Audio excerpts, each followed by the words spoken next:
Constant coefficients. तो हम लोग इसका जनरल फॉर्म देखते हैं, D to the power N Y D X square plus A D N minus one Y D X to the power N minus one plus A two D N minus two Y by D X N minus two plus dot dot dot plus A N Y equal to Q. तो इसको हम लोग simple symbolic form में लिखते हैं, that is D to the power N plus A one D N minus one plus A two D N minus two plus dot dot plus A N equal to 0। तो हमारा जो इस तरह का differential equation होता है, जिसका general solution होता है complementary function plus particular integral, that is C F plus P I. तो ये जो जनरल फॉर्म है, इसका जो लेफ्ट हैंड साइड है, ये हम लोग का कॉम्प्लीमेंट्री फंक्शन का सॉल्यूशन होता है, और जो ये राइट हैंड साइड है क्यू, ये हमारा पर्टिकुलर इंटीग्रल का होता है सॉल्यूशन। तो हम लोग को सबसे पहले ये इस तरह के डिफरेंशियल इक्वेशन को सॉल्व करने के लिए सी एफ निकालना होगा, उसके बाद फिर पी आई निकालना होगा और दोनों को ऐड करना होगा। इफ़ इक्वेशन इस तरह के इक्वेशन में अगर क्यू 0 होता है तो हम लोग पर्टिकुलर इंटीग्रल नहीं निकालेंगे, बस सी एफ से ही हमारा सॉल्यूशन हो जाएगा, जनरल सॉल्यूशन।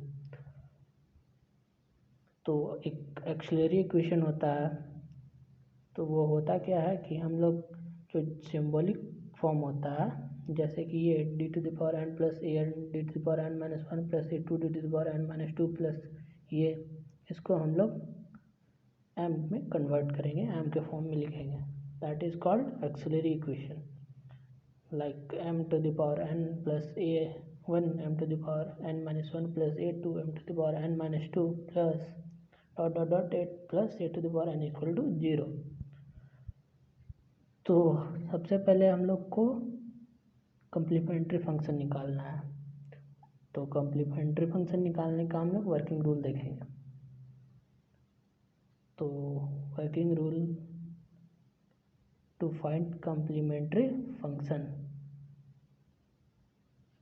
तो क्वेश्चन हमारा गिवन होगा सिंबॉलिक फॉर्म में, D to the power N plus A one D to the power N minus one plus A two D to the power N minus two plus A dot dot dot A to the power N whole bracket Y equal to Q.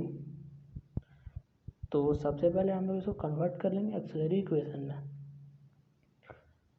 M to the power N plus A to the power one M to the power N minus one plus A to the power A two M to the power N minus two plus dot dot dot A to the power N, ये हमारा axillary equation में convert हो जाएगा। तो हम लोग का main reason होता है एक्सिलरी इक्वेशन में कन्वर्ट करने का कि हम लोग एम का रूट फाइंड कर सके, और रूट फाइंड करके हम लोग को चेक करना कि वो रूट रियल है, डिस्टिंक्ट है, या रियल एंड इक्वल है, या इमेजिनरी रूट है। तो सब रूट के अलग अलग केसेस है कॉम्प्लीमेंट्री फंक्शन निकालने के। तो सबसे पहले हम लोग देखेंगे जब रूट्स जो होते हैं एम के, वो डिस्टिंक्ट एंड रियल होते हैं, तो उसके लिए कॉम्प्लीमेंट्री फंक्शन का हो जाता है हमारा C one E to the power M one X plus C two E to the power M two X two X plus dot dot dot C N E to the power M N X. जैसे कि कोई example लेते हैं, D square minus three D plus two Y equal to 0। तो हम लोग सबसे पहले इसको ऑक्सिलरी इक्वेशन में कन्वर्ट करते हैं, तो M square minus three M plus two, तो इसका रूट्स हम लोग निकालते हैं। तो सॉल्यूशन करके इसका रूट आएगा M minus one equal to M minus two equal to 0। तो हमारे पास दो वैल्यू आ गई एम की, 1 और 2। तो ये जो वैल्यूज़ है ये डिस्टिंक्ट है एंड रियल है। तो हम लोग अब इसका कॉम्प्लीमेंट्री फंक्शन निकालेंगे। तो C F is equal to C one E to the power X plus C two E to the power 2x, इसका कॉम्प्लीमेंट्री फंक्शन हो गया। ये था हमारा case 1। When roots are real and distinct, बोलने का मतलब अलग अलग और रियल हो रूट्स। अब हम लोग देखते हैं case 2, when roots are real and equal. CF कैसे निकालेंगे जब रियल एंड इक्वल होगा roots, m1 and m2 are equal. तो CF के लिए हम लोग लिखेंगे C1 plus C2x whole e to the power mx plus C3 e to the power m3x plus dot dot Cn e to the power mnx। तो एक example लेते हैं, d² माइनस 6d प्लस 9। तो सबसे पहले इसको हम लोग ऑक्सिलरी इक्वेशन में कन्वर्ट करेंगे ताकि इसका रूट्स निकाल सकें। m² माइनस 6m प्लस 9, अब इसका रूट निकालते हैं तो हम इसको लिख सकते हैं m माइनस 3 का square equal to 0, m equal to 3 and 3। तो both root are equal and real. तो केस 2 में हम लोग ने क्या देखा कि roots are real and equal, तो इसका कम्प्लीमेंट्री फंक्शन क्या हो जाएगा, C1 plus C2x bracket e to the power 2x। तो हम लोग ने 2 केसेस देख लिए, अब तीसरा केस देखते हैं। तो हमारा तीसरा केस है when roots are imaginary then m1 equal to lambda plus iota beta and m2 equal to lambda minus iota beta. तो इसका कम्प्लीमेंट्री फंक्शन हो जाएगा e to the power lambda x bracket C1 cos beta x plus C2 sin beta x। तो एक example ले लेते हैं, तो d² minus d plus 4y whole y equal to 0 then m² minus m plus 4।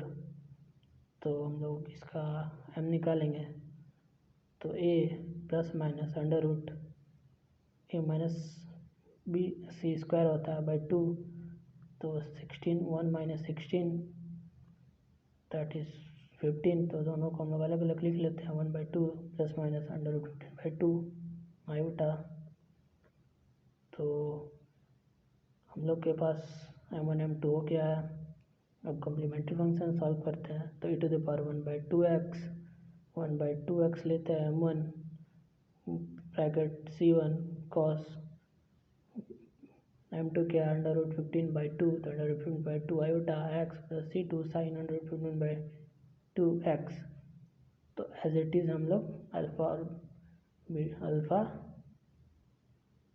And जो हमारा ये आया है इसमें पुट कर लिए। अब पर्टिकुलर इंटीग्रल हम लोग देखेंगे, तो हम लोग CF निकाल लिए हैं केस 3 में का व्हेन रूट्स आर इमेजिनरी। तो हम लोग एज इट इज CF ये होता है e to the power lambda x bracket C1 cos beta x plus C2 sin beta x। तो हम लोग C1 cos 15 lambda by 15 iota by 2x plus C2 sin 15x/2 alpha और beta के place पे put कर दिए हैं और कम्प्लीमेंट्री फंक्शन फाइंड कर लिए। तो जनरल सॉल्यूशन निकालने के लिए हम लोग को कम्प्लीमेंट्री फंक्शन चाहिए और पर्टिकुलर इंटीग्रल चाहिए। तो कम्प्लीमेंट्री फंक्शन निकालने का वर्किंग रूल तो हम लोग सीख लिए, अब देखते हैं पर्टिकुलर इंटीग्रल निकालने का वर्किंग रूल। तो सबसे पहले f of dy equal to q होता है। हम लोग आते वही हमारे अपने पुराने normal form of differential equation वो जो था। तो हमारा ये जो है D to the power N Y D X Y plus A D to the power N minus 1 by D X N minus 1 plus ये जो हमारा है, ये जो हमारा लेफ्ट हैंड साइड वाला है इधर वाला है, ये हमारा कम्प्लीमेंट्री फंक्शन होता है। और ये जो क्यू है ये हमारा पर्टिकुलर इंटीग्रल होता है। तो अगर हम लोग इसको सॉल्व करते हैं तो कम्प्लीमेंट्री फंक्शन आता है, और इसको सॉल्व करते हैं तो हमारा पर्टिकुलर इंटीग्रल आता है। अगर क्वेश्चन में क्यू 0 है तो हम लोग को पर्टिकुलर इंटीग्रल निकालने का नीड नहीं होगा, हम लोग कम्प्लीमेंट्री फंक्शन ही निकाल लेंगे, और that is general solution of this differential equation. तो हम लोग आते हैं वापस से पर्टिकुलर इंटीग्रल पर।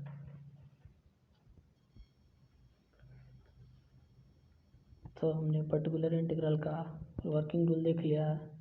F of D Y equal to Q, then Y equal to Q by F of D. If Q is equal to E to the power 8x होता है तो हम लोग Y is equal to Q के place पे इसको put करते हैं और एफ ऑफ डी, और हमारा equal to A to the power E X, हमारा जो डी है उसके प्लेस पे ए आता है। If F is equal to not zero, अगर हमारा F is equal to zero होता है तो y equal to X A to the power A X, फिर एफ ऑफ डैश मतलब हमारा जो डी वाला टर्म होता है उसको डिफ्रेंशिएट करते हैं, that is X A to the power A X F dash A.